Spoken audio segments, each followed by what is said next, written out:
So the other night, as the votes were rolling in Michigan, in the Democratic primary, CNN had a giant panel, and they were discussing this Uncommitted movement. Now, for those of you who don't know, and I'm sure all of you do, Uncommitted is just this organized effort for people to say to Joe Biden, we are not supporting you specifically because of your policy vis-a-vis Israel and Gaza.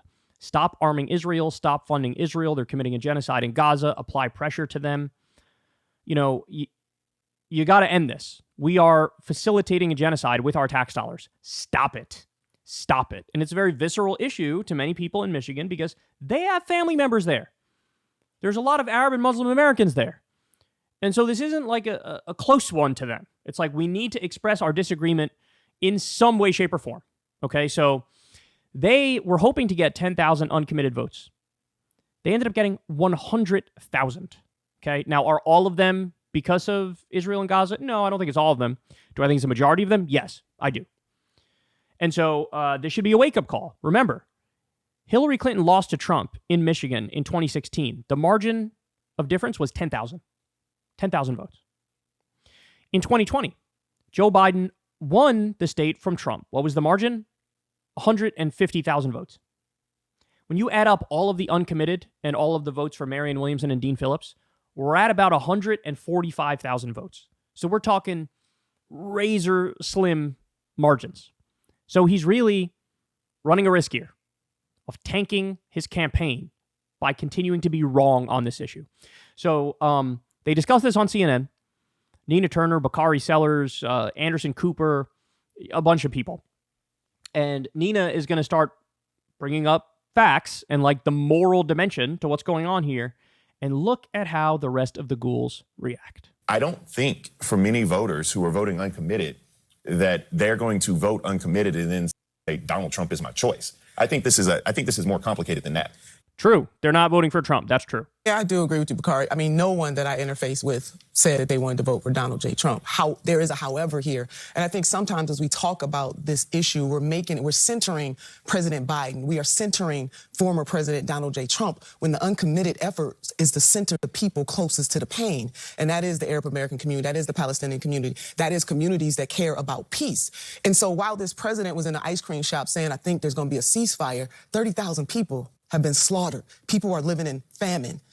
They can't get medical care. So it can't come soon enough for them. And that was really the weight that I picked up on when I was in Dearborn. So we get to be comfortable and talk about this like these people are widgets when they are in fact suffering. And I am young enough to remember, colleagues, when Congresswoman Rashida Tlaib and also Congresswoman Cori Bush called for a ceasefire very early on. They were called abhorrent.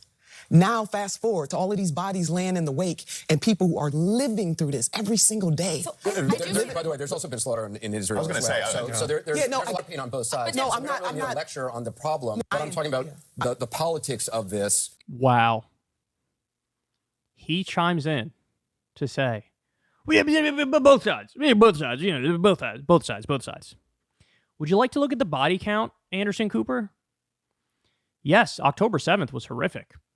There's been an October 7th every day in Gaza since then. Every day. Every day. Well, you know, both sides. We don't need a lecture. We're asking about like the horse race angle of this.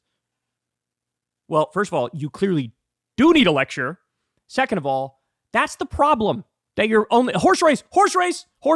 Let's get back to the things that are very surface level, that don't dig into the morality and the ethics and the fact that politics is real and impacts human beings and changes people's lives and is a life and death situation. Don't look at that.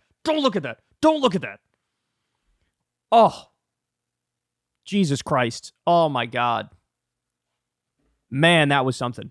Well, you know, he is pain, but, you know, it's pain on both sides, bro. You know, it's both sides. It's both sides.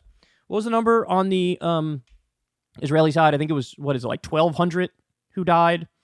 And I think 55% of them were military targets and 45% were innocent civilians. Now, let's be clear.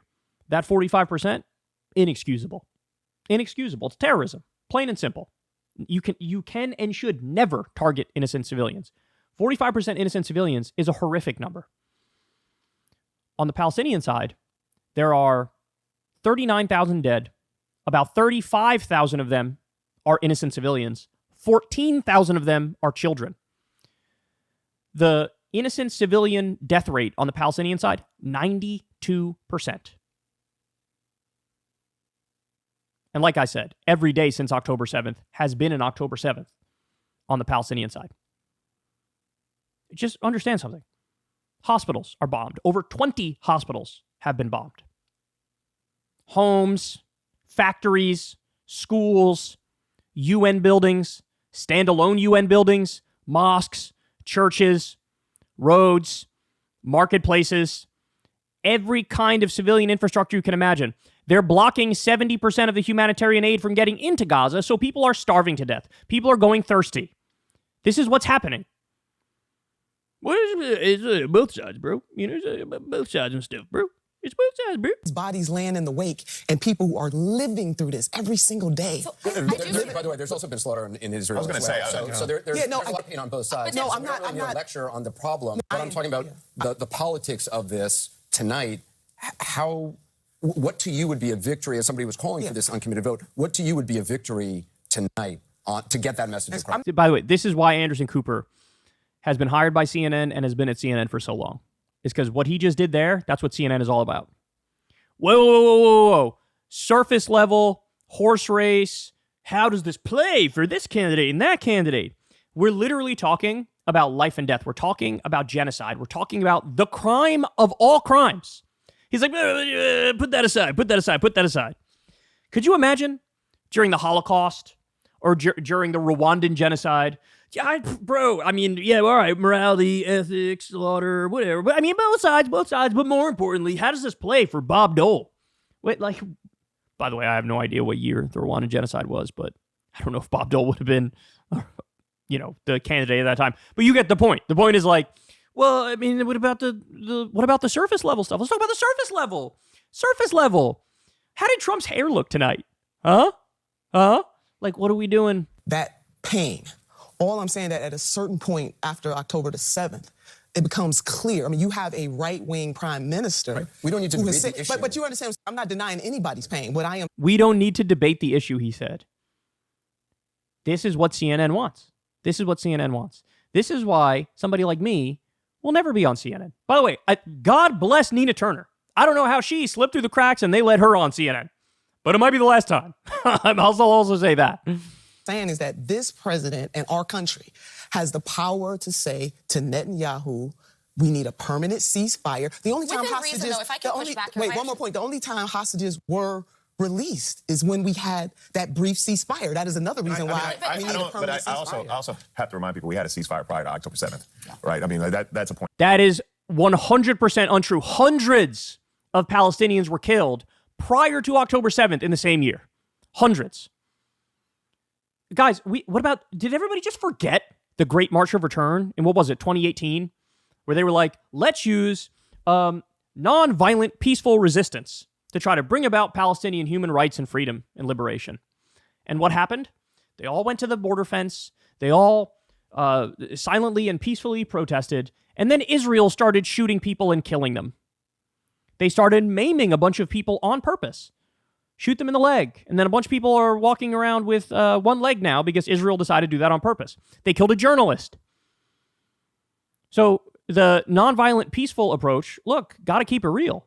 It didn't work. It didn't work in that instance. It just didn't. But they do that and nobody even talks about it. But then when there's a violent reaction, it's also like, bro, messed up. So they can't do it peacefully. They can't do it violently. In other words, it's just sit there and take it and shut the fuck up from now until the end of time. Be illegally occupied, have your land stolen, have zero rights, and just shut up and take it. That's the reality. But Bakari says that to try to put all of the onus on Palestinians. As if we don't know the roots of the problem and how we led to the situation of October 7th. As if the whole history. Don't even look at the history. I get centering people, and I completely understand that. But I think, Anderson, your point is valid as well, that there is a lot of pain to go around, and we cannot forget that. But I'm talking about tangible solutions. That's what. Yeah, it's equal. The pain is equal between the genocider and the genocidee. It's equal. That's what and as we look at because we can debate and talk about this on a level of humanity, which we cannot forget, but we also have to look at the results from tonight. And what I'm saying is that there are tangible results this White House can deliver, and I think if they're able to deliver, now if they miss, then you have a totally different scenario. Here's the reality, if I may briefly defend Joe Biden. There hasn't been a day since October 7th that he hasn't been working around the clock, his National Security Council, his State Department, with the Qataris, with the Israeli government to try to come to a cessation of hostility. These people have the IQ of a gnat. What in God's name? Joe Biden's been working around the clock with everybody trying to get a ceasefire, trying to end this thing.